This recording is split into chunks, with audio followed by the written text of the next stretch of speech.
So yes, back with another interview. This time we're talking to director Damon Rickard of feature movie Never Have I Ever, which is showing on Sunday the 2nd of March, screen 2 at 2 p.m, all the twos, as part of the Romford Horror Film Festival, which is February the 27th through to the 2nd of March, where we're showing 160 odd features and shorts over 4 days over 8 screens. So lots of content for lots of people, and we can't wait for you all to see them. But tonight, as I say, we're talking to Damon Rickard. How are you tonight, my good friend Damon? I'm very well, thank you. Yeah, very well. Looking forward to talking about me and my film. You are No, probably the first person to say that, but I did see the no, face you pulled, so I don't believe you. no. It's always something I've that self-promotion part has always been awkward, I feel. See, I've got to be honest with you. I'm exactly the same. Like, I can sit here and I interview good folks like yourselves, creatives like yourselves that are passionate about film, and that's my shtick. Like, I want to sit there and talk to people who love what they do. But as soon as somebody asks me to actually talk about what I do here, my ass just falls out and I'm gone. It's impossible. So I totally understand where you're coming from with that. Yes. This is the first time that I have spoken to you. So what I want to do is, and it may be the first time that some of our viewers, some of our listeners are getting to grips with who you are as a person, who you are as a filmmaker, and your project.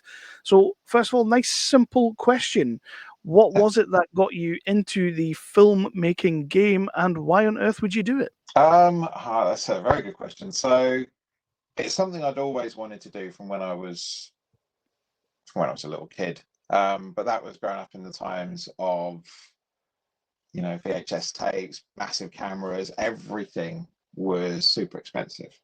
So you Yeah, never had that thought of, oh, I could do this.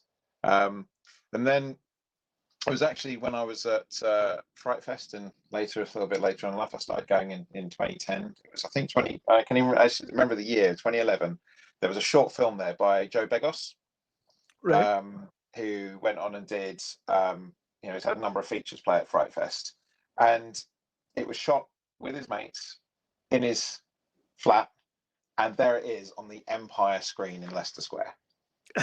And you suddenly just go, oh shit, we can do that. Yeah. And so that was what kicked off the wanting to then try and get something made. And then in 2014, me and a friend, he worked for E4 directing their trailers. So Okay. he had the experience of running a crew. So we made a short film together called The Tour, and that was that.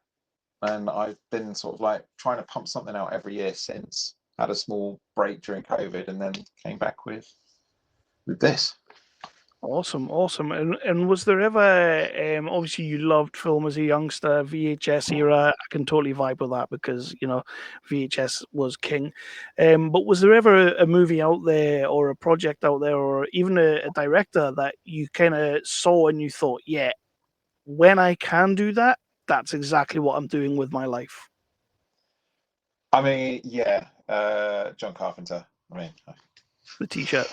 yeah, and the tattoos got. So Oh, it's very nice, very nice.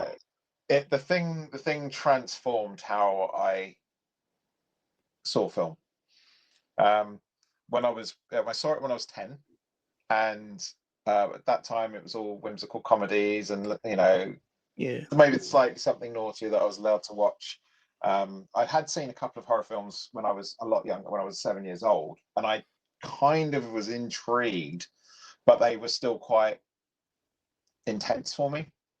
It was Mm. when I saw The Thing, and my best friend at the time had explained to me about all the horrific scenes and how amazing it looked. And so I was like, well, if he can watch it, I can watch it, and Mm. not be put off by it. And I watched it, and I just couldn't believe these things I was seeing, like the chest opening, the hands going in. It was something that I just thought I didn't realize people could do this. People could create these things and make these things quite so incredible. And from then it was like buying Fangoria and Gore Zone and checking out how all the effects were done and learning about behind the scenes on the films, reading all the interviews and everything. That's when I became kind of in my sort of 10 to 16, I became really obsessed with how everything worked behind the scenes. And even going into things like when we moved into Blu-ray, into the DVD area, from when it was probably when I was around about 20. All the behind the scenes documentaries that you had, I sucked them all up, loved it. And so it was, I mean, it was from that point with the thing that has always sat with me. I want to be at some point in my life, that's what I want to do. Unfortunately, I ended up working in office. So it took a little while to start getting to that point of doing it. I mean, if there's anything more scary than a horror movie, it's working in an office. So it got you off your ass to go and make your movies. So. I still do work in an office, but now it enables me to make my movies. Absolutely, absolutely, as it should, as it should. Yeah. What do you think it is about? Obviously, the thing where we're still talking about that movie to this day. It's still the classic that it is. Nothing really bests it. Nothing really gets one ups it or anything. What do you think it is about movies like The Thing and the horror genre as a whole that it's just not going anywhere? It'll always be there, and we love it. Why do you think that is? I think the horror genre as a whole, one thing it really does, well, there's two things I think actually. One, it is such exceptional escapism, being able to venture into the darkest parts of people's minds, your own mind, into these weird and wonderful worlds, but in a safe space. You know, Yeah, yeah, it's that same feeling people get with roller coasters. You know, they wouldn't go on them if they didn't feel safe, but they also know the thrill that they're going to get from that. Oh, but am I safe? Sort of thing, you know. And horror films, I think, provide that same thing. You get that when you find a scary one, it releases an experience in you which you're able to have that fear, but in your seat, where you know nothing is going to happen to you, but you still get to experience that sort of that fear feeling. Not obviously fight or flight fear. That's a very, yeah. but it's something that you would have to put yourself into real danger to actually get. So I think there's that which is an exciting experience for us. It gets adrenaline, all that sort of thing. The other thing with horror, I think, is it expands across so many genres. Yeah. You know, you've got your comedy horrors, your thrillers that are a bit more horrific. You've got your gores, you've got your more dramatic, your A24's type horror, your elevated horror. Although it just covers so much that it's difficult to say. I think it's the only genre which can do that. It's the only genre which can attract people from other types of genres to Yeah. go, oh, no, I don't like all horror films, but I like this type of horror film. You know, psychological horrors. You get people that I don't like horrors, but I love psychological horrors. So I think it's just, and especially when you get something so bombastic as well, it creates such a community spirit when you watch it in a cinema with people and everybody just comes out going, did you see that bit and that bit? Oh, it's amazing. You come out of I don't know, watching one of the Oscar films, and people go, "Yeah, that was a really good film," but they don't tend to dissect them in the same way as you might with a Yeah. horror film and just really chat about it with your friends. So let's talk about your movies. Let's talk about Okay, Never Have I Ever, in fact, which after a series of short movies, this is your first feature film, I it believe. is. Yes, So finally did it. well, that was the question. Why now, and why was this the story to tell in feature form? So I've been trying to get a feature film going for a number of years, but I was writing one. But the more I wrote it, I was sort of thinking, okay, if I can do this for like 50, 60 grand, great. The more I wrote it, the more I updated the draft and everything. Got now that script is in a place where I'm really happy with it. But costing it out is probably looking at more like 300-400 grand. So I was like, well, that's out. That's out now. And then so I wasn't quite sure so I was thinking, okay, I probably want to write something that I can write limited characters, limited locations, and it's something that I can then get done. I can just do it, you know, get a Kickstarter going, all of that sort of stuff. Had this conversation with a fellow Fright Fester when I was in the Phoenix after hours, and we'd just seen a couple of films which had the game of Never Have I Ever in it. Right. And then we were talking about it as like, have you seen the film Cheap Thrills? Cheap Thrills? I don't think I have. No, no. Oh, Potentially. quality film. It's it's about two guys that are in need of money and they come across this rich businessman or sort of Texan type oil guy. I can't remember exactly what he is, but he's loaded, and he pays him a little bit of money to like one of them say, okay, I'll pay you $100 if you slap your friend, that sort of thing. Yeah. And then he escalates it and escalates it and escalates it with them. More money for more daring things, and it really goes over the top. But it's such a good film. It's the director of the new one that called Azrael. Right. Okay. Yeah, with Samara Weaving in it. Same director. He's really good. But anyway, so we thought, okay, we said, wouldn't it be cool if you could do something like we had the Never Have I Ever game, but like this film, Cheap Thrills? And we just sort of mulled it over a little bit, then didn't really think anything of it. But the sort of idea just kind of stuck with me. But I was struggling with, how do you make Never Have I Ever is all about the past. So how do you make that feel like something that's elevating? Mm-hmm. And so I then found a pathway into managing to do that. Wrote the script in about a week, Nice. and then did nothing with it for about a year, till I was watching a friend's film called Law, directed by James. Well, one is an anthology with a couple of Oh seconds yeah, by Law. James Bush. James Bush film. And yeah, it's something I really enjoyed. But Andrew Lee Potts was the star of one of the segments. Yeah.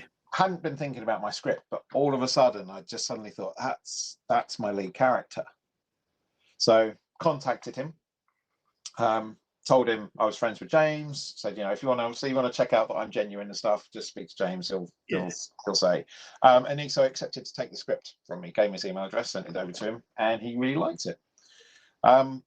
So I said, well, I'm probably looking at, because I need to raise some money for it. I'm going to do a Kickstarter, so I'll probably look at filming it. And this was in September. I said, maybe February, March next year. He went, oh, mate, I'm available in December, beginning of December. Yeah. That's it. Contacted my DP. My DP was available at the beginning of December. So I was like, right, well, I've got 3 months to finance and produce this film.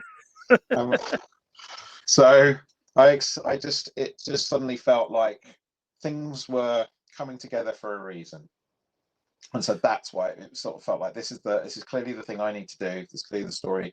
It's a story that came from a chat, but in terms of the themes that I've put in it, it's still things that are quite close to me, dealing with things like grief and stuff like that. Yeah. So it has those emotional beats which I feel very much are a part of me. So yeah, I went ahead, shot it in 8 days. 8 days. 8 days. Wow. Yeah. Okay. We smashed it out. That's not slouching there then. And No. and in terms of like fundraising, doing a Kickstarter, like that's soul destroying at the best of times. But you kind of do you think having someone like Andrew Lee Potts on board already kind of helped that? And how was the Kickstarting process? I mean, yes, it does help it, because they they have an audience that they can reach out to. We got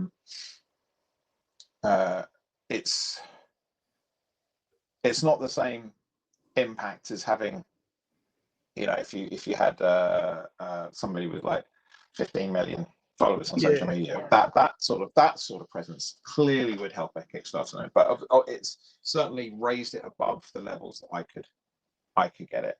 And Andrew and Amber and Beatrice, etc., Johnny, all of them, and Matt, they were all invested in it. They were all in, they're all really wanting this film to come together. So I had them on board. So let's make this work. We need to get this funded. So having their outreach really did help the Kickstarter, which was a bonus on top of the fact that they were just so perfect for the roles. So it was it's like you pick your actor, and then you've just got this added bonus on top with them, that they've got an audience that you don't. So it worked out. I can't think of the word, but serendipitously for me. Nice, I like that. And a little bit on casting. Obviously, Andrew's in there. This is quite a complex, quite a layered story that we're telling here. We're dealing with some quite hefty story beats and themes, so you need to get it absolutely right.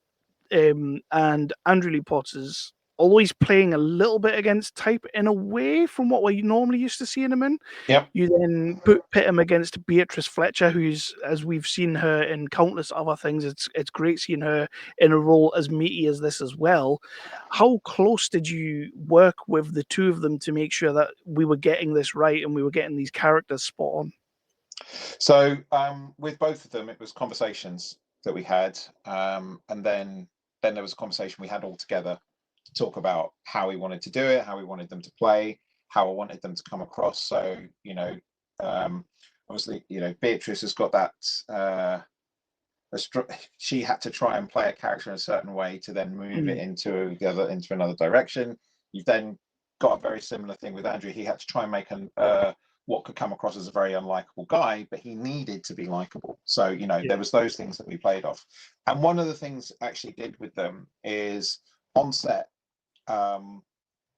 whilst we were getting ready doing setups, or even during lunches and stuff, those two would sit together and they would just work the scene. They would work the scene and work the scene and work the scene. Because one of the things that I said to them is, hey, I've written these characters. I know how they are for me. Yeah. You guys have got to bring them to life. You guys, this is your job. You are actors. You take these words and you create characters from them. They might not exactly be what I envisioned when I wrote it, because at the end of the day, you're writing it in a certain style, but when somebody says it, it can come out very different. So you can have a different take on the character.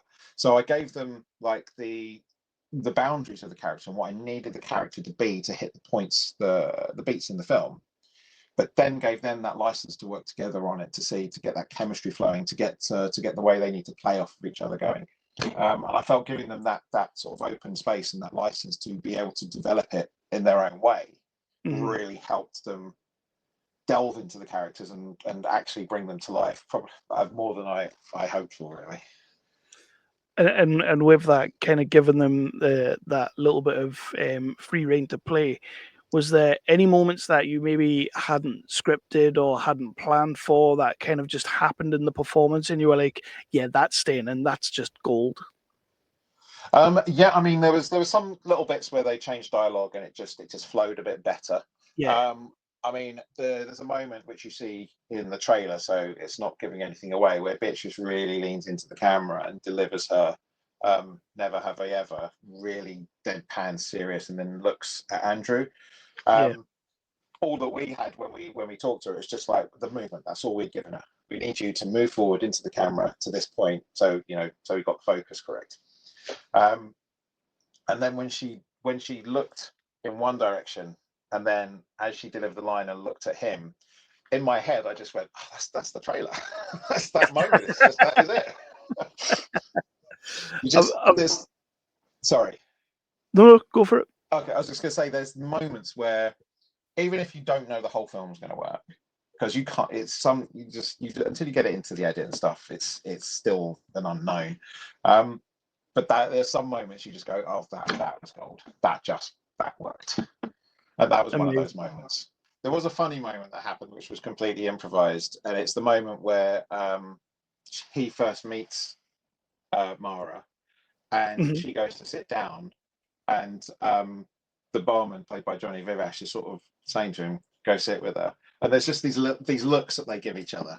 And he's going, yeah. And it was, none of that was written. They just played off each other, and it's it's one of the bits which actually gets, in the screenings I've had of it, gets the best laugh. So it's both brilliant that happened, but also annoying that the biggest laugh comes from something I didn't write. I think you're always going to get that with Johnny as well, though. He's just an absolute legend of his game, and loved working with him. We at Nerdly love Johnny Vivash, so it was great seeing him in there as well. And of course, Amber is in the movie as well, and Amber's no stranger to horror fans out there. And so, what was it like having her on board as well? Amber was great. She is a very talented actress.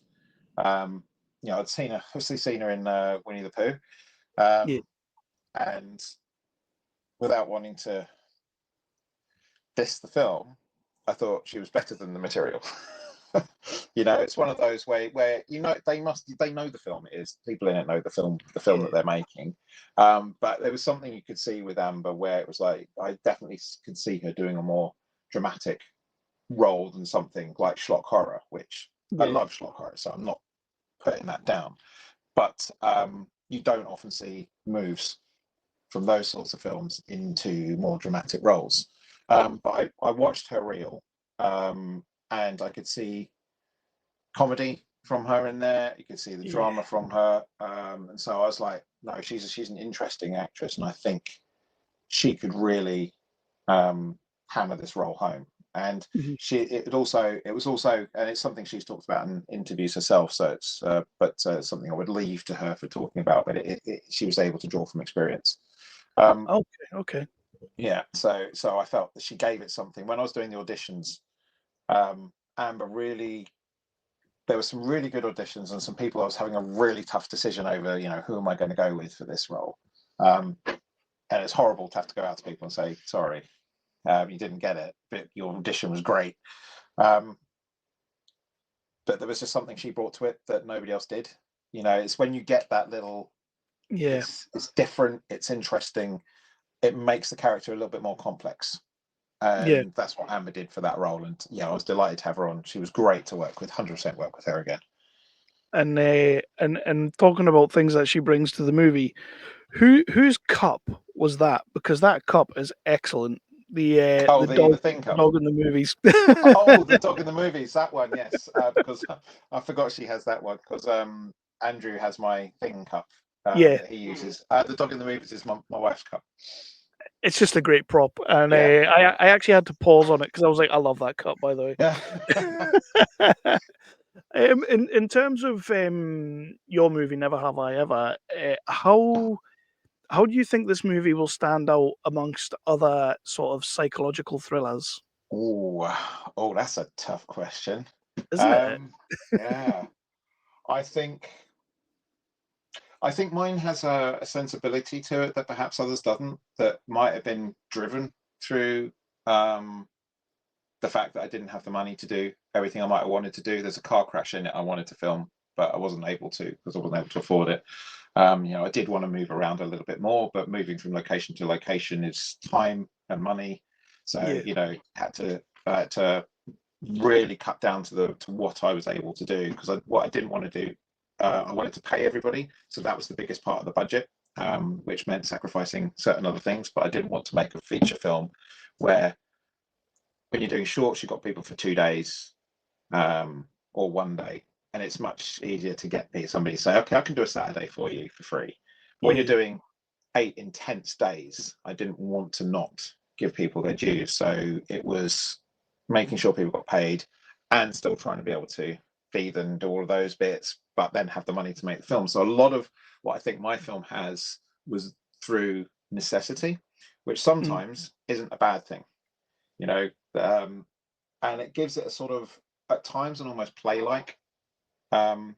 an almost play-like feel to it.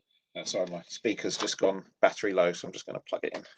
No worries. Um, yeah, and I then think it gives you time to get to know the characters a little bit, and so when Yeah. the story then really picks up and where it then goes to, I feel has a much bigger impact with the ending. And that's one of the things people have mentioned to me is um, the ending surprised them, shocked them, and but they wouldn't have had it any other way. Yeah, it's kind of like in terms of like the time you had, the budget you had, it does restrict you a little bit, but it means you have to get super creative in the way you're going to do things, and I think that in my head as watching it leads to, and it's quite funny you say about the play like aspect, the actual Never Have I Ever scene where the two of them are sat together, Yeah, like I think the movie, just on that particular scene alone, stands on its own merit. It's such a well shot, well framed, well paced scene, and I think you did a fantastic job on thank you. that. Yeah, And I do like what the way that one came together, and especially as like I said, you're still trying to escalate it, so each little yeah, bit they say has a little bit more to it, and it's so hard to talk about it without spoiling Yeah, I know, I know. anything, but you can see where she's able to manipulate the conversation in the way she needs to.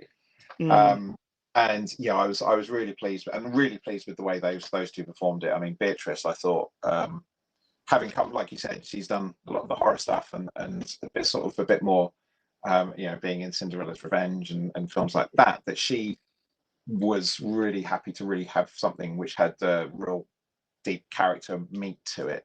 And it was a challenge for her, I know that, but I thought she absolutely nailed it. And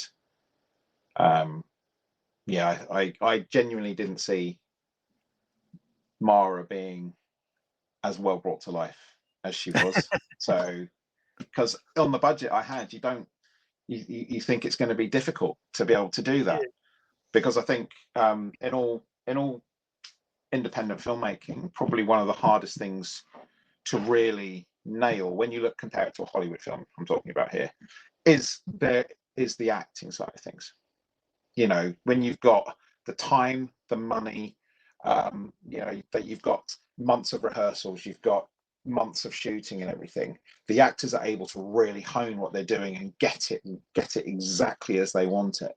Whereas in independent filmmaking, the actors don't have that luxury. So all the will in the world, if you're learning to race a car, if you have 2 weeks to do it and then you go on a racetrack, you're not going to race it as well as if you'd had 3 months to prepare for it.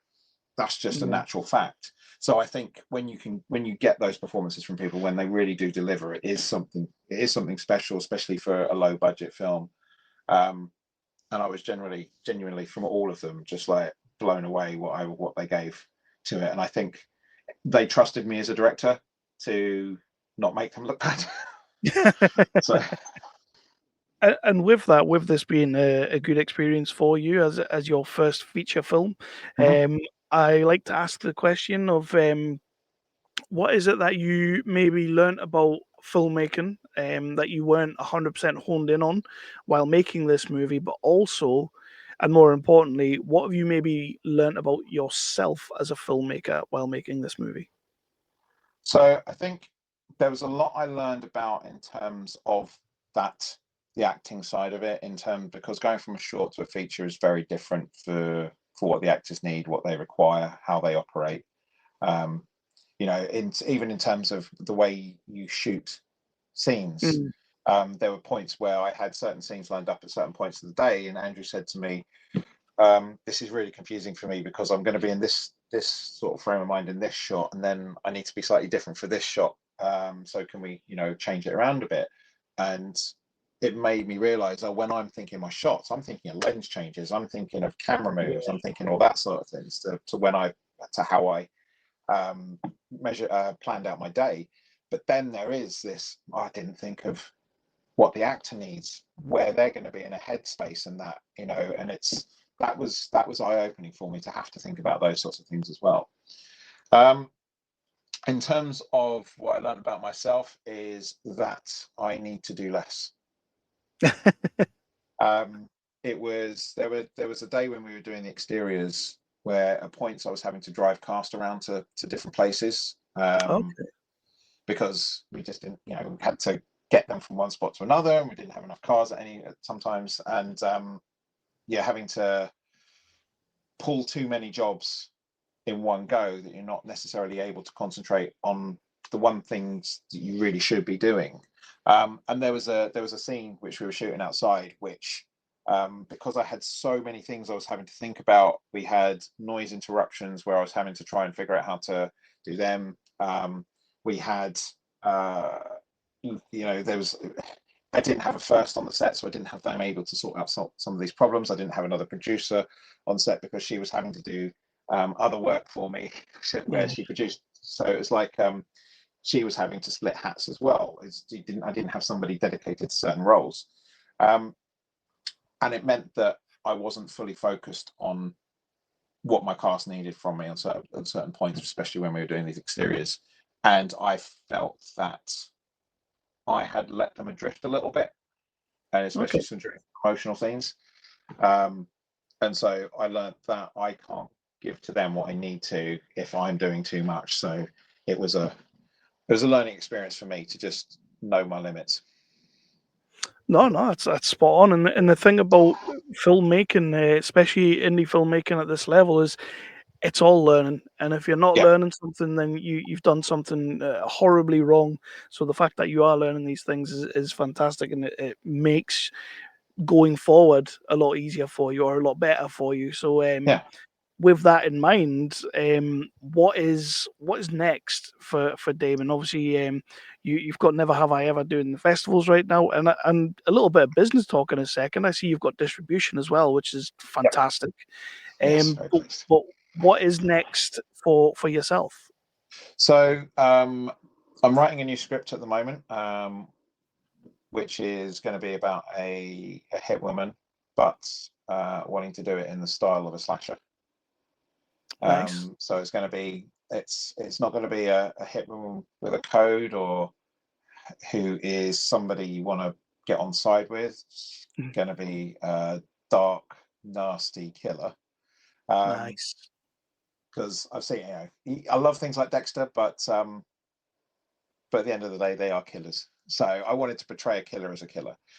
So I thought there are things where I've got scenes written, and as a director, you're thinking about how you're going to do it in your mind as you write them. And I've got scenes where definitely inspiration from things like Scream. I've got nice. stuff where I've got taken some inspiration from the Coens in some of the things that I want to do. Because even with like Blood Simple, they've sort of dabbled in the Yeah, area. So yeah, it's I'm very excited about this one. It's going to be a lot more violent. I want to get some practical effects in it. So that's amazing. something I love, and if so, I want to get the money to be able to do that. And there's a film possibly that I'm being attached to, which might, if it all goes forward, producer gets financing, which I'd be shooting in the States. So we'll see how those two pan out. Amazing, amazing. And just quickly, as I mentioned before, you have distribution for Never Have I Ever, which Yes. for an independent movie for your first feature film, that is quite the remarkable thing, to be honest. So massive props to you on that. Thank you. Um, Thank you.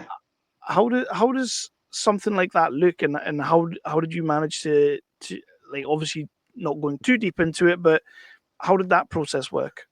So I did go out to Cannes with the Nice. film to try and this is when it was in an early version of itself. We had a nice pitch deck and everything went around. Even one of the people I spoke to said, "I wish all producers came with a pitch deck as comprehensive as this." Nice. So that was a good piece of feedback.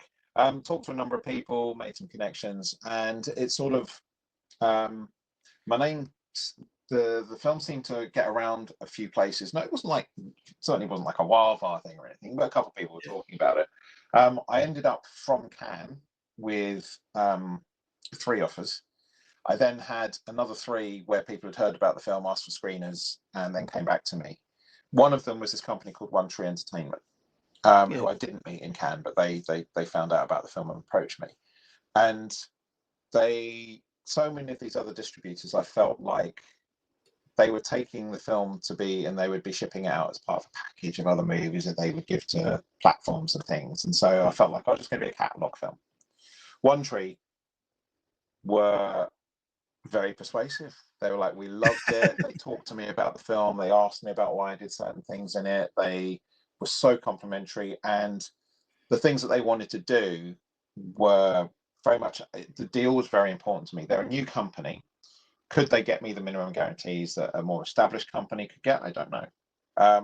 But what they weren't doing, they weren't anything for marketing, that side of things. I got to sign off. So there's I obviously can't talk too much about the ins and outs of the deal, No, but no, of it course, of felt course. it felt like a very genuine. We want you to succeed deal, not we want you to be part of our slate of films, and you'll get some attention at some point. But they've been so communicative, so great with me.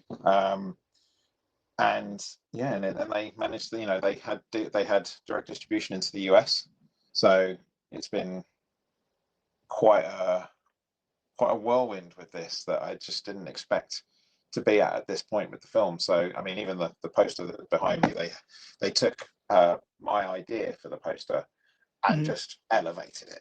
You know, the Yeah. poster I had for earlier on in the film, in the early days of the film, because at the point couldn't afford to get one done. It was good. It was all right. But then they just took it and made it better. And they've just done that with everything that I've been working on them with for this. Yeah, but it sounds fantastic because again, this is your first feature, and Yeah. you've made a cracking feature on a minimum budget, Thank you you. I know, appreciate that. over 8 days, which is just Yeah. crazy in itself. You know, you've got some named actors in there. You know, they might not be massive actors, but in the UK, they are 100% known, and abroad they Yep. are getting known. So it's fantastic, and I think you should give yourself a little bit of a pat on the back for that one. Okay. I Um, will. There we go. Well done, me. but if you could, I'm going to start rounding it out in a quick second. But if you could put this movie in front of any one film director, creator that you are inspired by, that you absolutely adore, for a little bit of feedback, can be live or dead. Oh Who would you put this film in front of for feedback, just to see how they thought of it? God. Wow. There's Yeah, a number. There's a number. Um, One would be David Mamet. nice, nice. He is one of my favorite writers, and even the films he's directed, I think he's a superb filmmaker. He's very particular with everything he does, but I just love the poetry of his words. He's like Aaron Sorkin, but with a really foul mouth. I like that. I like Um, that. Because I mean, actually a film that has influenced me, and especially in probably some of my styles. I've taken Tony Scott as an influence on me. Mm, Um, Obviously John Carpenter, but the film Glengarry Glen Ross, yeah. and that's probably where some of that play-like feel comes from, and certain and other things that I've written as well. Even in Never Have I Ever, even some of your lighting choices, your style choices in the actual scene where they're playing the game in the bar, Yep, it's very Glengarry when the guys are just sitting in the bar shooting the shit kind of thing. So the I bits with can Al see that Pacino in there. inspiration. Yeah, Yeah, I can see yeah. that. That film often sits in the back of my mind. It is one of my favorite films. I think it's a geniusly written, perfectly acted, Mm, and just so subtly directed film. I mean, I know it's not David Mamet that directed that one, but I think it was James Foley. Um, yeah, but it's just so he's let the script do its work. yeah. He hasn't interfered with the camera or trying to be um, too stylized. He's gone, right, we're going to light this to make you guys look great. We're going to frame you. We're going to make you the center, and it's going to be the words coming out of your mouth. That's it. I mean, the only thing missing from Glengarry is Johnny Vavash for me. So. Yeah. Right. So, Damon, again, we are showing Never Have I Ever on Sunday, the 2nd of March, screen 2 at 2 p.m. I hope everybody comes along and watches this. Me too. You're gonna get a real kick out of this film. It's a bit of a vibe. It's got everything you would want from this kind of movie, a nice psychological thriller. Honestly, thank you so much for submitting the movie to us. Thank you No, for letting us thank you so much for show it. picking it. I was delighted, and Oh, can't wait to come along to person screen it. we loved it. We absolutely loved it. And from me to you personally, thank you for jumping on and doing this tonight. And it's Thank been you an for having absolute me. blast. It has, yeah. Um, Really enjoyed it. Thank you so much for having me on and letting but me ramble away for ages. that's not a problem. It's normally me rambling. But what we will do is, just before we round it out, I will ask you to let people know where they can find you, where they can find your work, and Okay, anything like that going forward. cool. So yeah, you can find me on Facebook just under Damon Rickard. I'm on Instagram as at Damon_Rickard. I'm on X as the_modal_node. A little bit of a Star Wars thing there. I can't remember what I am on Blue Sky. I think it's just Damon_Rickard again on Blue Sky. And my short films are on. I've got a website for Radar Productions, which is RAEDAR Productions.co.uk, I believe. And yeah, you can find my short films on there, and then hopefully Never Have I Ever will be selling to the UK soon. It absolutely will, and I can't wait. I'll be the first one in the queue, possibly. I don't know. I'll try. I mean, I've seen it. Yeah. but Damon, thank you for doing this. It's been an No absolute worries. pleasure.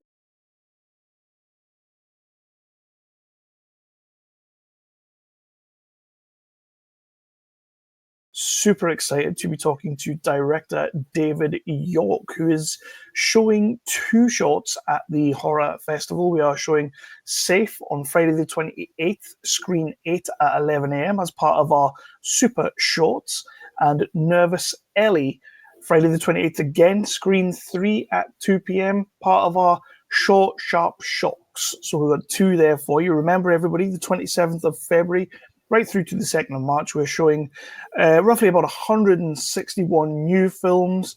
And then we've got a few classic films that we're going to be showing as well on 8 different screens, 4 days, plenty of films to watch. But today I'm excited to be talking to David about his short movie. David is no stranger to us after giving us Eric last year, which we all absolutely adored.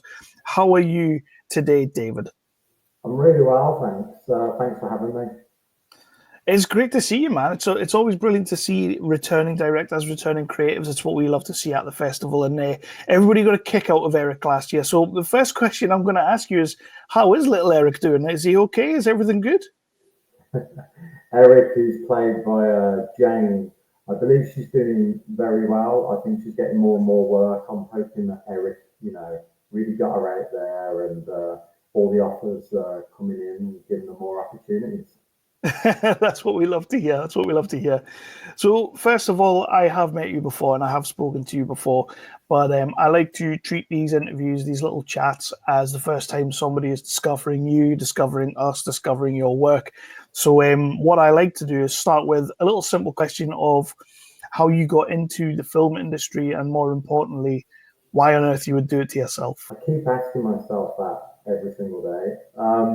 I've been making films since I was about 10 years old, so we didn't have a lot of money growing up, but I know that I loved creating. So I remember getting a camera from a catalogue, like it was one of these 8mm video tape ones, and we couldn't afford it, so I had to pay it off monthly for about 5 years.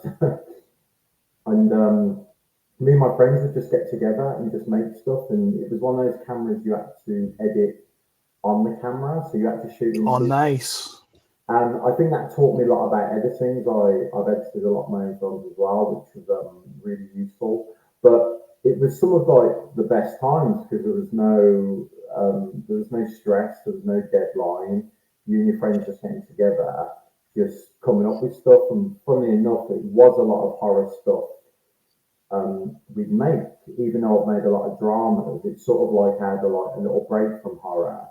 And loop back around, and that's what I've done for like the last 5 years. But yeah, ever since like 10, 11 years of age, I was always making. And was there ever anything you saw when you were at that age? Was there ever a movie that you saw up on the big screen, or a project that you saw and you thought, yeah, that's exactly what I want to do for the rest of my life? I always find this question interesting. I was always trying to think of this pivotal moment where I was like, I want to do that. But it sounds like not the greatest answer, but it was sort of always ingrained in me. It was like I was born and I just wanted to make films. I think I started off drawing, so I do a lot of cartoons, and then the creating just expanded from, oh, that's a character, I drew that, and it's got this gun and it's got this, the hero does this and that, and then when you start building a character, you realize, oh, I'm creating a backstory for this character. And then I would just tell stories and write stories. But I do remember some of like my favorite. I do remember watching Terminator 2 on loop. I ruined that film for my brother because I had it on constantly, like every day. I do remember genres always been there, like horror, sci-fi. I feel like those the ones that got me excited, and then it's like a light switch just happened. It's like, oh, I want to do that, but there wasn't that one film. It's like, because everyone always goes, I remember when I watched Star Wars, and that made me want to be a filmmaker. it was just always there. Yeah. No, that's brilliant. That's brilliant. And from where you kind of grew up and everything, was it easy to kind of get into that sort of thing, or has it been a bit of a grind and you've had to really plug away at it? This is going to turn into therapy soon. I lived in Birmingham and there was just no opportunities whatsoever. Right. To be fair, without getting my violin out, there just really hasn't been. Like, all of my films have been pretty much self-funded, and it's just me getting people together willing to give up their time for free, and come on this like journey with me. The reason why I moved to London is because it just seemed where it was most active, and Yeah. even getting to London, I mean, my day job, I'm lucky I have that, but I still struggle. I still can't get funding. There are opportunities, but there's just a lot of us going for it, so it's just really hard to stand out. So I really think it doesn't matter. It does matter where you are because you're around that creative energy. Yeah. It's inspiring. I did find, hopefully it's changed now, but when I was in Birmingham, there just wasn't like many network events. There wasn't a lot going on. I can't remember if we had the Birmingham Film Festival then. I'm not sure, possibly. But there was just nothing going on, which is a shame because you've got loads of really great areas in Birmingham. I'm hoping that a lot's changed now and there's more opportunity for people. But yeah, I always found it, yeah, there was lacking in it. And that's, I Yeah. remember going to networking events in London. I remember I'd go the whole day just to go for this hour or two networking event and then come all the way back to Birmingham because there was nothing going on. No, but you know what it is. There was all those obstacles in the way, but you've absolutely started doing it. You're well on your way now. You've got quite a few shots under your belt. Let's talk about two of the shots that we're going to be showing. And I'd like to start with Safe. Yeah. A brilliant little 1 minute and 30 shot that wastes absolutely no time, just gets in, gets done. Brilliant little shot. Where did this come from? What was the initial idea for this shot, and how did it come to your table?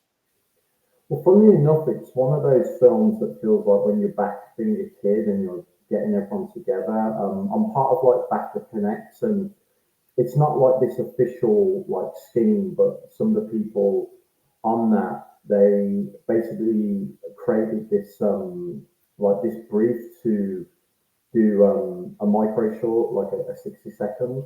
And the way it works was you put your hat in the ring to go, I want to direct this. And then you basically get assigned team members. And you might not have worked with them before at all. And then the whole idea is to create a short. We had like an egg timer as like the prop. It could be about the egg timer, or it could just feature in the background, and we decided to feature in the background. And you got put together in a team, and the idea was, right, you need to make something, but everyone's busy, they've got lives, they've got their own work, so this was a way of going, right, how do we come up with a concept that's a couple of characters, one location, not like, don't make it stressful because we're all paying for it. So, and I'm promising as the director that it's not going to cost that much. So I'm trying to limit the ideas as well. So luckily the writer, we got together and we were bouncing ideas. We had about like 10 ideas.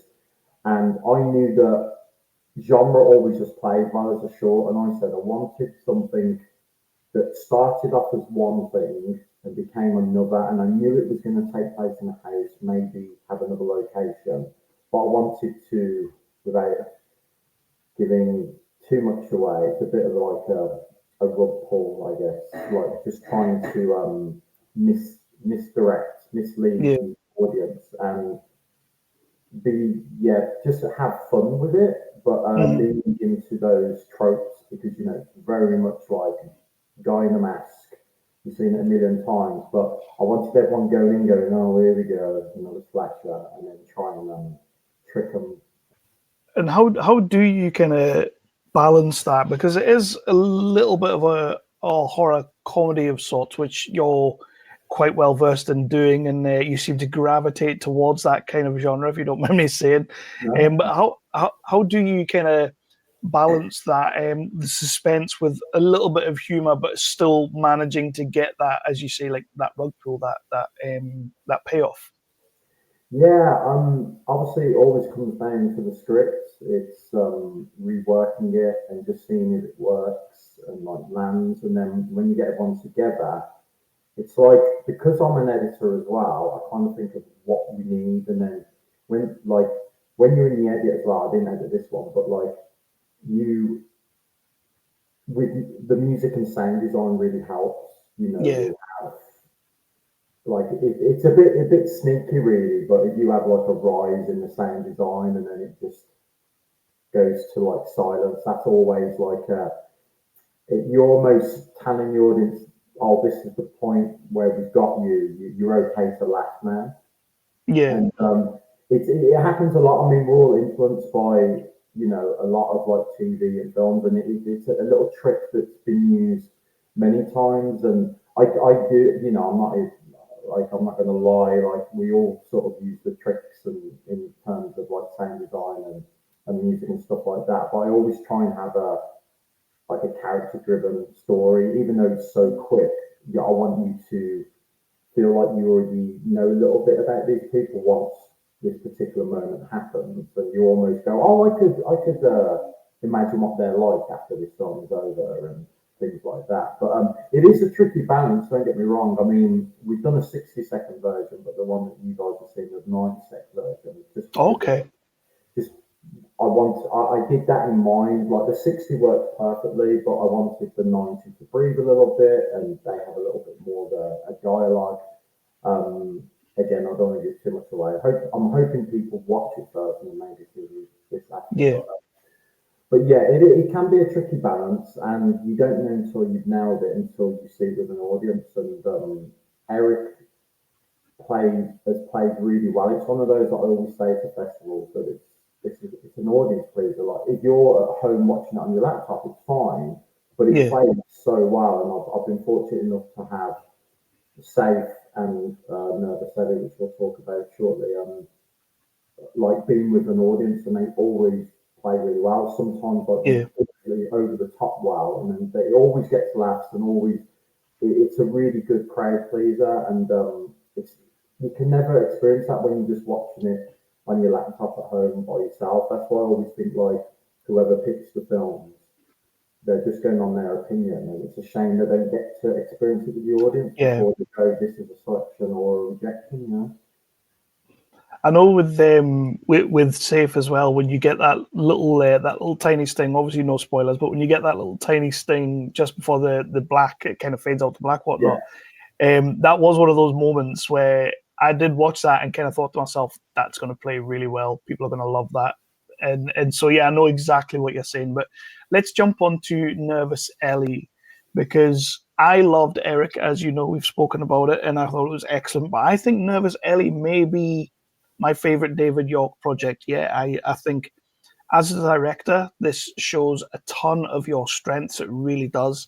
I think it's an excellent little short. I think people are really going to love it because it's relatable, as we'll talk about. But where where did the story of Nervous Ellie come from? Because it feels quite personal to me. yeah, it is a little bit. It's one of those things that I've done a lot of like serious films, a lot of dramas. They've done really well. But I've got to say, like traveling the festivals with like Eric and my previous film, like a Jet, and the audience, like I just love going to genre festivals because the audience are very different than your sort of drama audience, and I think it's because of the way Eric was received. I wanted to do another film that was a little bit similar but a lot shorter because I've been a judge and I've been to a lot of film festivals, and every film was like knocking on 15 minutes, 20 minutes, and I wanted to do a short that was shorter, and no, that is only just over 6 minutes. It's sort of loosely based on, yeah, pretty much myself. I deal with anxiety, and I get nervous quite a lot.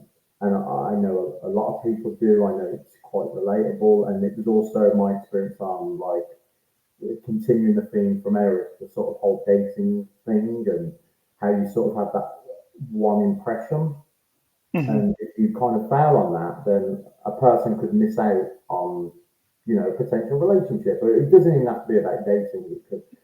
It's just any situation where you're looking forward to it and you're worried about blowing it, essentially. And the way the project really came about was the actress Kelsey Cook. I saw her in one of my friend's shorts, and I've always wanted to work with her. And we sort of bounced, we messaged each other a lot, and I sent her about 10 short scripts that I don't know if I'll ever make, but and I was like, which ones do you like? And she liked them all, but she picked this one, which was the most expensive to make. And the most challenging, because you've seen it. I don't want to say a single thing about it because it's best if you go in cold, but there are certain scenes and sequences that are very challenging and very hard to just do with you and your mates and the phone. Do you know what I mean? So this one needed a bit more, a little bit more money to. Because again, it was still people not really getting paid, but it was very much like you wanted to do things right and you wanted it to look good, and that's where cost comes in. Yeah, and with Kelsey, she's absolutely fantastic and really sells every scene that she's in, especially those bathroom scenes. You kind of just fall in love with her. You kind of feel a little bit sorry for her, but you just want her to win and you just want her to get on in life because she's awesome. With your collaboration with Kelsey, was there much room for you guys to play around and do little things? And was there anything in particular that you guys hadn't scripted, but maybe ended up being, for the benefit of the short and worked better? Oh, absolutely. There was loads of little nuance moments of sometimes when we're being seen in a restaurant and I'm getting reactions from her, I would obviously leave the camera recording. I'd tell her to do a couple of things and then I'd be like, no, just wing it and just give me a variety. But the thing that really sticks out is there's a bit in a bathroom where I scripted that because sync happens at the beginning because you go in the bathroom twice, but there's you don't want to overuse something. So if someone talking to themselves in the bathroom, like in a mirror, you don't want to kind of return back to that. So you're like, what else can you do? And I scripted that she was like, trying to build confidence, and she come out with like my favorite line. So this wasn't scripted. This was her when she goes, what is it? She goes something like confident, pretty. That's me. And then she like gets composure and like that wasn't in the script, but I used it for the trailer as like the lead into the trailer. But like there's bits. I did have a longer version of the film. It's such a shame because she was really good at improvising. So mainly in the bathroom, because I had this 2-minute window of like go nuts. Here's a couple of ideas, but then throw some new stuff in. There was a bit where when she did that, she goes backwards and accidentally hits one of the hand dryers off. Mm-hmm. And it was funny, but it just kind of went on a bit too long and you could almost see her looking for it to knock it off. And I was like, it's got to be harder cut back to Sophia in the restaurant. And you always want things long. That was my thing. It was like, I want this to be short. And I could have even cut out another like 30 seconds or so, but I felt like this was good. I think the original version was about 7.5 minutes, 8 minutes, and then But no, she's really good at improv. I think both your lead actresses are fantastic, and at the table when because obviously we're not going to do any spoilers, but there are some pretty gnarly things happening, some pretty out there things that are happening. Was there any kind of moments where maybe they just went a little bit too far with the take, and you're like, you know what, you need to dial back a little bit because it could be a little bit over the top, but you seem to strike this balance, and that's a lot to do with the actresses as well. But was there any kind of like directions where you're like, you know what, guys, can we just tone it back a little bit, or even can we go a little bit elevated? You're asking all the right questions. That actually came off. It was very much that because before we go to shoot, obviously there's a lot of talking beforehand. We talk about the scripts. We do a little rehearsal. And Kelsey's so good, and Sophie is, of course, but because it's so more focused on Kelsey's sort of, Yeah. like, because she's all over the place, like manic, whereas Sophie is very calm, collected. And Kelsey, there was a couple of takes where it's like you got the word nervous, and she literally, like, it was like anything that you associate with that, and it was like really enhanced, and it was like, and that's a good way to go, because it's like if I was doing that type of film that would feel a bit more like animated and almost like we're watching a cartoon, that's perfect. But I wanted it to be as believable. It's like I kind of know someone like that, maybe she's a bit more heightened, but like with Eric, I really made the lead heightened with that. It was almost like, what planet are we on? And that's intentional. Whereas whereas with this one, I wanted it to be a lot more believable. And like you said, I'm glad you picked up before, like when you feel for her, she's like, she's cute, she's sweet. Oh, we're rooting for her. And that's literally what I wanted from it. And it's very hard to get that in a short amount of time, because I could have done other stuff. I could have had the beginning where she's outside the restaurant. I could have given her all these extra notes, like extra character beats, but I didn't want it. I wanted to just be in there, we're in there for a bit, and then we're out. And then whether you love or hate the film, only took 6 minutes from you. Whereas when you see those 20-minute films and you're like, and they're not so strong, and As someone who does a lot of selections for festivals, I very much appreciate that, David. I very much do. You're welcome. I've been there too, where I'm judging or selecting films, and all of them are 20 or above, and I'm like, oh my god, it better be good. And it's actually the kind of 2-minute to 5-minute shorts I remember the most. They just, because they work like a joke, and that's what I wanted this to be, like a build up and a payoff. So obviously this will be a hard one to talk about, I think, because we don't want to do spoilers, and you just mentioned the payoff there. How many? This is a low budget sort of independent show. Obviously, you're self-funding, you're calling in favors from friends and everything to get this made. And your payoff in Nervous Ellie is hugely impressive. Like, I did not see any of that coming, and it absolutely blew me away. It knocked me for six. I'm completely honest with you. How many favors do you actually now owe people to pull off a scene like that in a short movie that's 6.5 minutes long? It's impressive.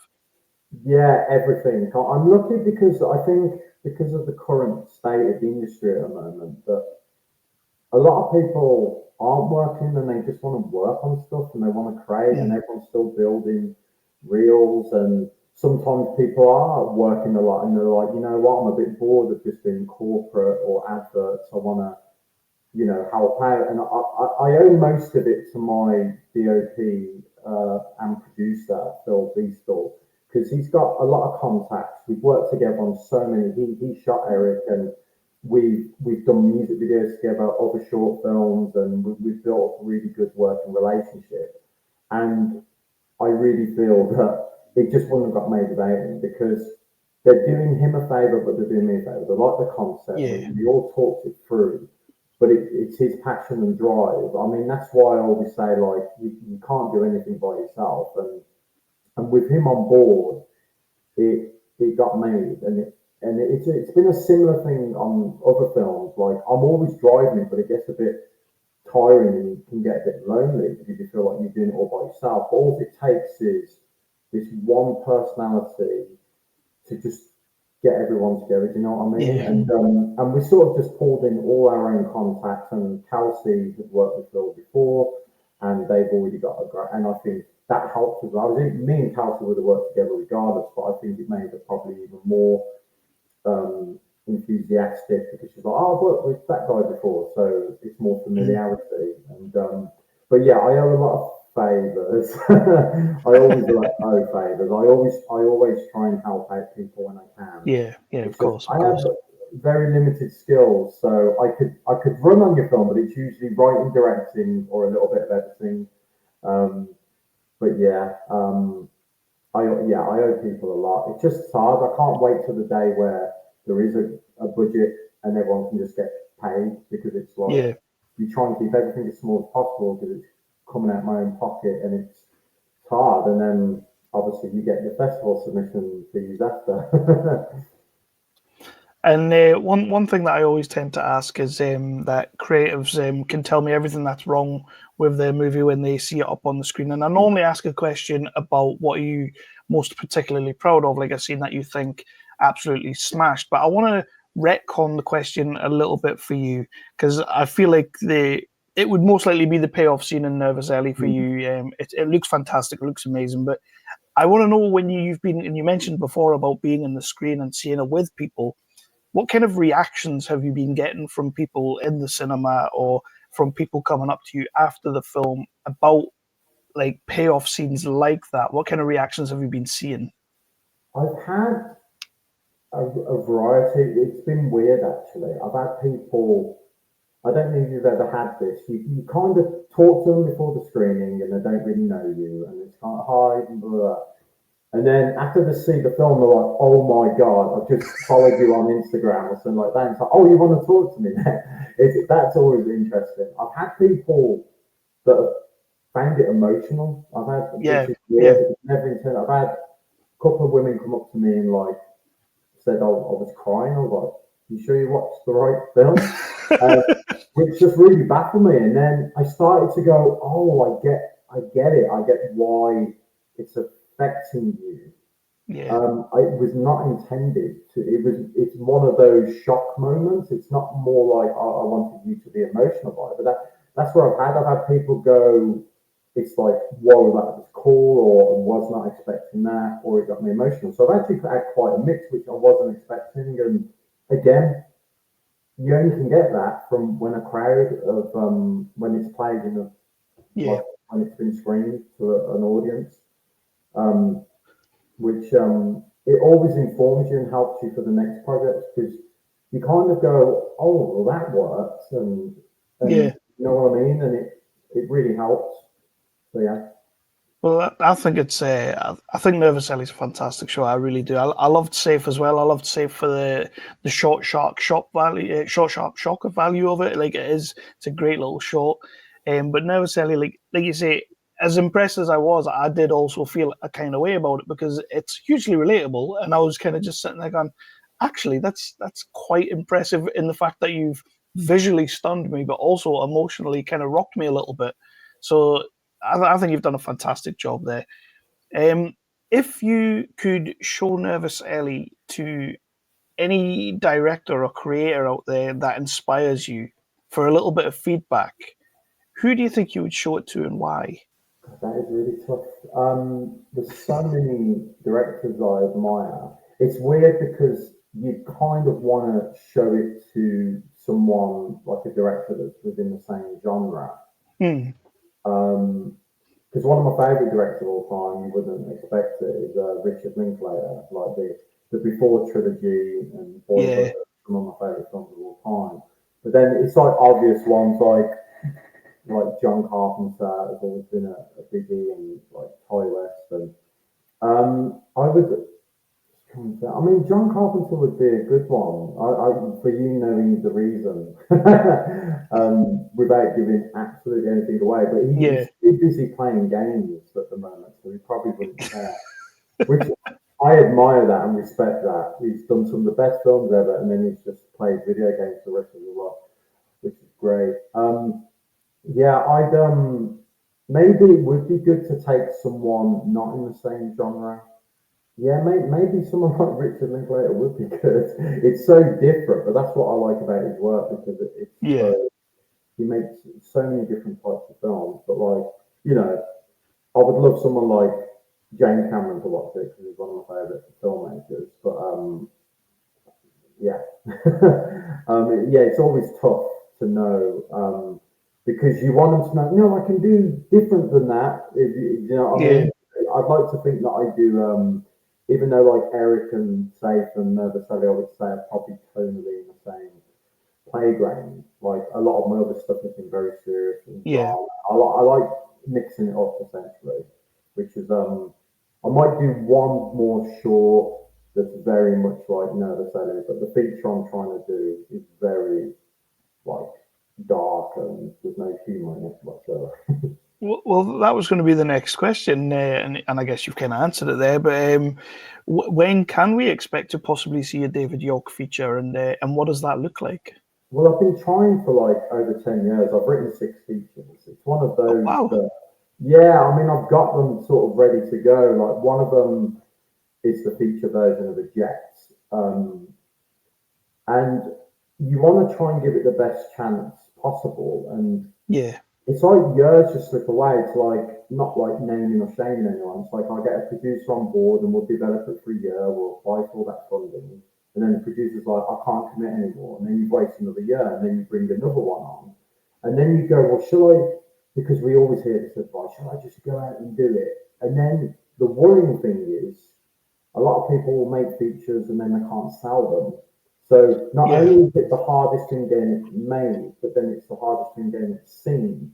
So I want to give it the best chance possible. And you know, you always have that worrying thing that if I only get one shot and I mess it up, that's another thing. Yeah.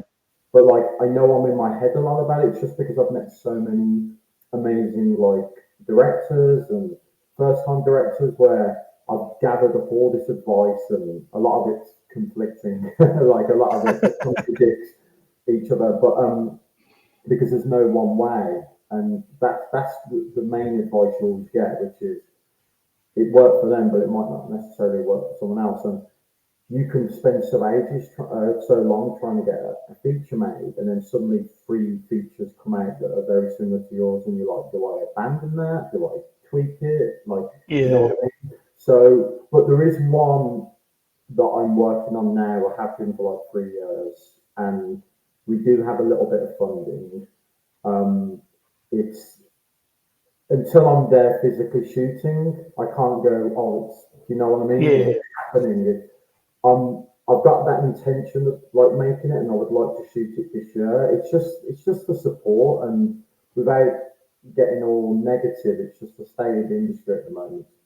It's sometimes it's not. It's just when you hear like Warner Brothers like cancelling films, and it's just a bit.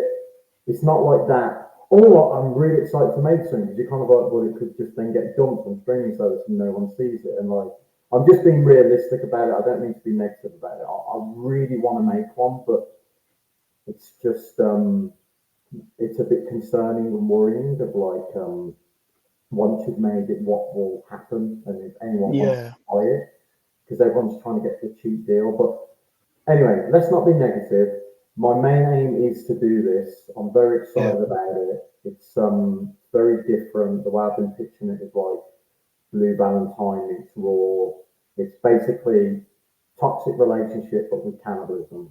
And I mean, they go hand in hand. But it's so grounded. Not, I don't want to just throw A24 out there, but it's got that very indie, like the way I would want to make it and the way I visualize it. It's not like this stylish. The way I've done with like my other films, I'm not going to have all these it would be edited very different. It would breathe. It would have longer takes. So it'd be a lot slower paced than some of my other stuff I've done recently. Because if anyone's seen my other stuff, I did this film called Safekeeping. 2 words with the word, 2 films with the word safing. But Safekeeping is probably the closest, which is this dark story about a brother and sister sort of running away from home, and there is a twist to it, but it's still genre, but it's more, I would say, like drama. So that's the closest. If anyone's ever seen it out there, that's the closest stuff I want to make. And we're getting like closer and closer. We've got more funding now. Still not a lot on the grand scheme of things, but I just want to give it the best chance possible, because I see it like you're like raising a kid, right? You want to take it to the best copy.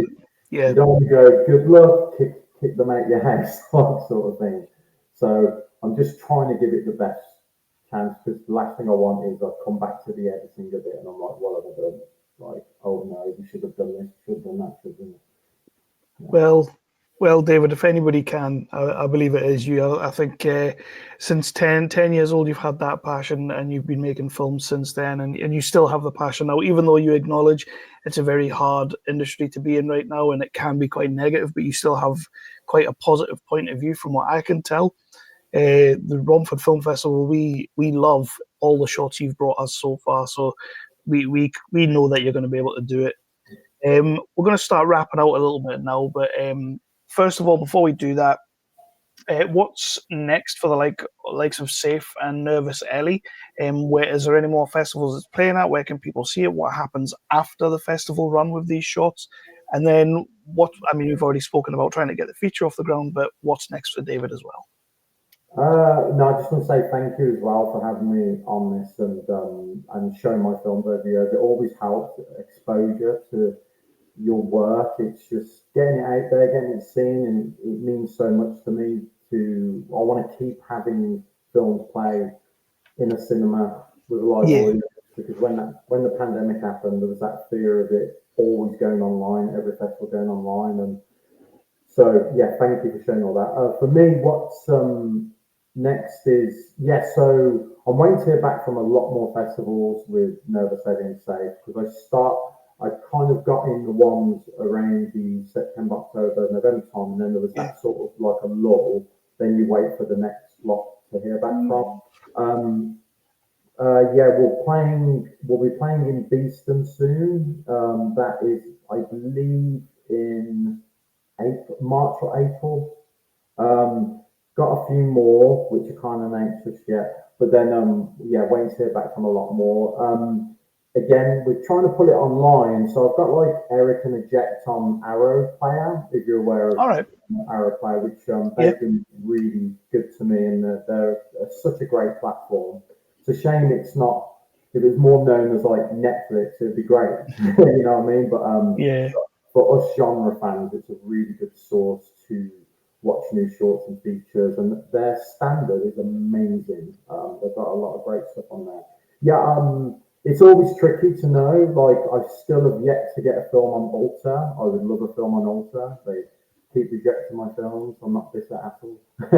But like, because Alta's an amazing platform and it's really good for genre. So it would be great to get on there. But with my films, they're a little bit tricky because they play as like horror comedies, and sometimes they want them a certain duration, or if they want horror.